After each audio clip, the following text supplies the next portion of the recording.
दर्शकों, इस वक्त हमारे समक्ष है राजनांदगांव संसदीय लोकसभा क्षेत्र से भाजपा प्रत्याशी श्री संतोष पांडे जी।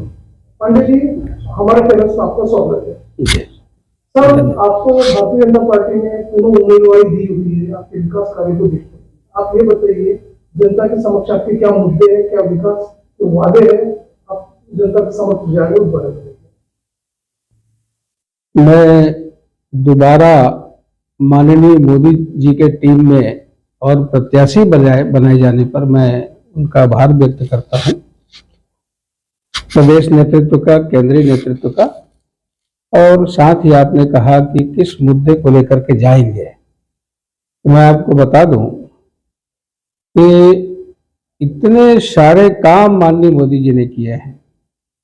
मोदी जी के कार्य आज आम जनता उससे रूबरू हो चुकी है, चाहे वो गांव हो, देहात हो, जंगल हो, पहाड़ हो, गिरी हो, कंदरा हो, मेरे क्षेत्र का सरगुजा हो, प्रदेश का या बस्तर हो, सब जानते हैं कि जो काम कांग्रेस पार्टी ने अवसर मिला था कर नहीं पाए 65 साल में, वो काम भारतीय जनता पार्टी मोदी जी ने किया है। आज देश में यदि मैं बात कहूं तो धारा 370 कल सीए लागू हुआ है और 3 तलाक से पीड़ित थे उससे राहत प्रदान हुआ है। 1860 के समय के और आईपीसी, सीआरपीसी, जिसको दंड प्रक्रिया संहिता कहते थे, नाम में ही दंड था, उसको उन्होंने न्याय प्रक्रिया संहिता किया। अनेक ट्रांसपोर्ट के क्षेत्र में, कृषि के क्षेत्र में, हेल्थ के क्षेत्र में आम जनता के लिए बहुत काम मोदी जी ने किया है। और वही चुनाव में जाने का सबसे बड़ा आधार है।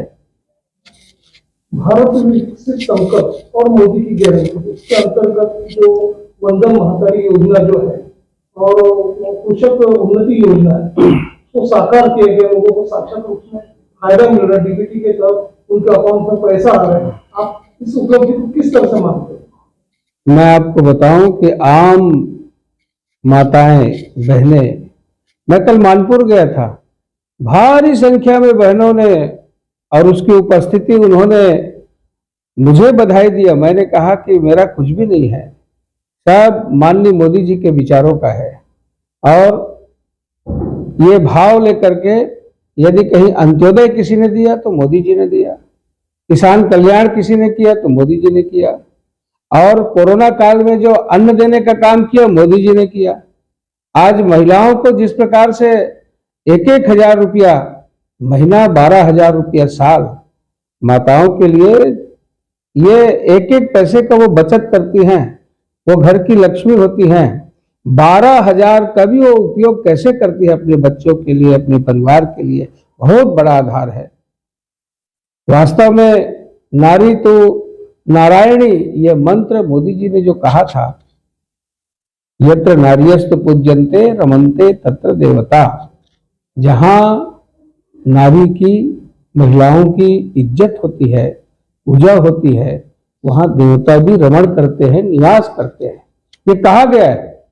और इस भारत में वित्त मंत्री कौन? तो निर्मला सीतारमण। राष्ट्रपति कौन? तो द्रौपदी मुर्मू। क्या सम्मान दिया है मोदी जी ने, अद्भुत। ये स्वतंत्र भारत में ये पहली बार माताओं के लिए शौचालय, यानी रात्रि का अंधेरे का इंतजार करते थे, किंतु एक व्यक्ति, एक ऐसा महापुरुष, एक ऐसा नरपुंगा हुआ नरेंद्र मोदी, जिन्होंने गरीबों की चिंता की, महिलाओं के लिए। ये तो मैंने कहा कि 1-1 हजार, 12,000, ये तो है ही है। इसके पहले उज्ज्वला योजना में उसके घर की चूल्हा की, उन्होंने गैस की चिंता की। तो इस प्रकार से बहुत सारी बातें हैं। और महतारी वंदन योजना तो ये वरदान है साहब, पूरे छत्तीसगढ़ में इसका बहुत प्रभाव है, माताएं प्रसन्न है। एक तरफ विपक्ष यह आरोप लगा रहा है कि जो पूर्व सरकार थी उस पर भ्रष्टाचार के कई आरोप आपकी सरकार ने लगाया हुआ है, और देखा गया कि जो आपका खेल में चल रहा है पैसे से सत्ता, सत्ते से सत्ता से पैसा, ये जो है एक मतलब इलेक्शंस को देखते हुए आप लोग राजनीति कर रहे हैं, ध्रुवीकरण कर राजनीति का, तुष्टीकरण की राजनीति आप लोग कर रहे हैं, ऐसा भी आरोप कर रहा है, उसका आप क्या करोगे?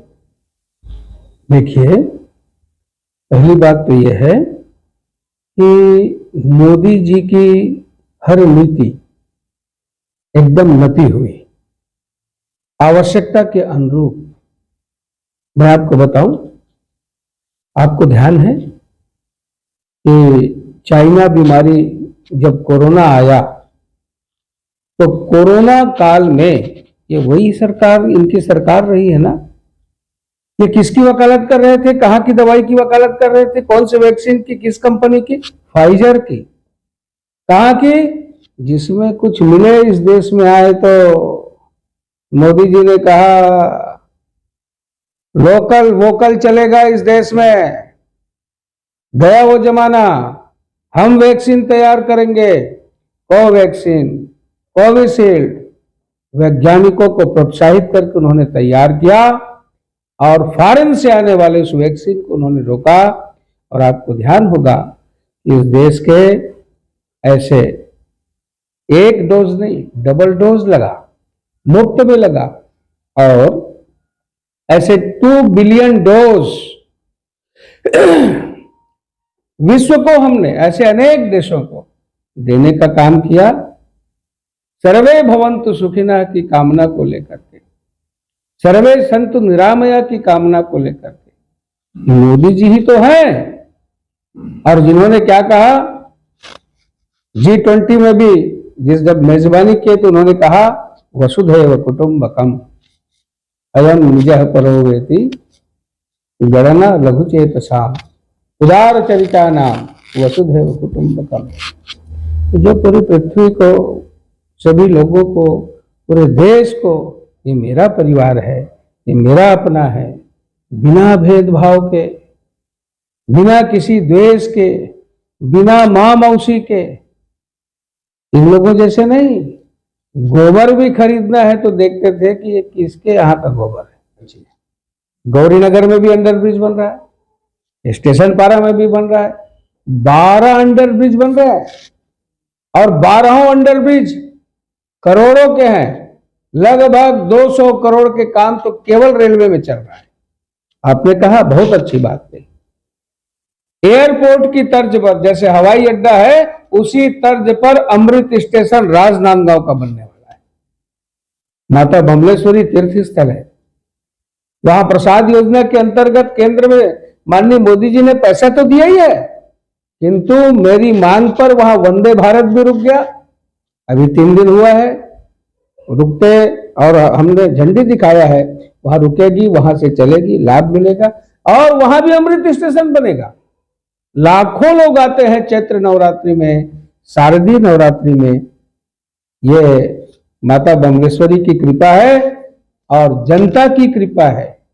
जनता क्या, जनता जागरूक है, उनकी डिमांड, उनकी मांग, और जनता की मांग को पूरा करने का काम हमारे मंत्री जी ने, रेलवे मंत्री ने किया। मैं उनके प्रति आभार व्यक्त करता हूं। इसी तारतम्य में आप समय दें तो मैं एक विषय और बता दूं, रेलवे से संबंधित है। चूंकि अब यहां भी सरकार बन गई, डबल इंजन की सरकार है। भूपेश बघेल एक रत्ती भी, एक कदम भी उस क्षेत्र में काम नहीं किया। पीयूष गोयल जी आधारशिला रख करके गए थे, विशाल सभा हुई थी, भारी भीड़ के साथ आधारशिला रखे। क्या आधारशिला? डोंगरगढ़ से लेकर के कटघोरा तक रेलवे लाइन होगा। डोंगरगढ़, खैरागढ़, छुई खदान, गंडई, लोहारा, कवर्धा, मुंगेली होते हुए कटघोरा तक जाती। 5 साल पीछे कर दिए भूपेश बघेल ने। जैसे विष्णुदेव साय की सरकार आई, 300 करोड़ पास। क्यों? ये ज्वाइंट एडवेंचर है, ये संयुक्त उपक्रम है। यही तो फायदे हैं। केंद्र में भी मोदी जी की सरकार, प्रदेश में विष्णु जी की सरकार। रेलवे का काम द्रुत गति से होगा, और उसमें फिर खनिज जितने भी हैं, कोल का यातायात, आम जनता को सुगम, नागपुर से लेकर बिलासपुर, सब तरफ मैं ये कह सकता हूं कि ये तो ऐतिहासिक काम होने वाला है इस आने वाले 5 साल। तो दर्शकों, ये संतोष पांडे जो कि कहलत गांव से भाजपा प्रत्याशी है, जिसमें आपने विकास के वादे जो जनता से किए हैं और उसको वाकई में आप करने वाले हो और उसके प्रति आप समर्पित हो और हर तरह का विकास गतिमान हो रहा है और आपने अपना समय दिया, उनसे बातचीत किया, उसका सर आपको धन्यवाद। बहुत बहुत आपको धन्यवाद। आपने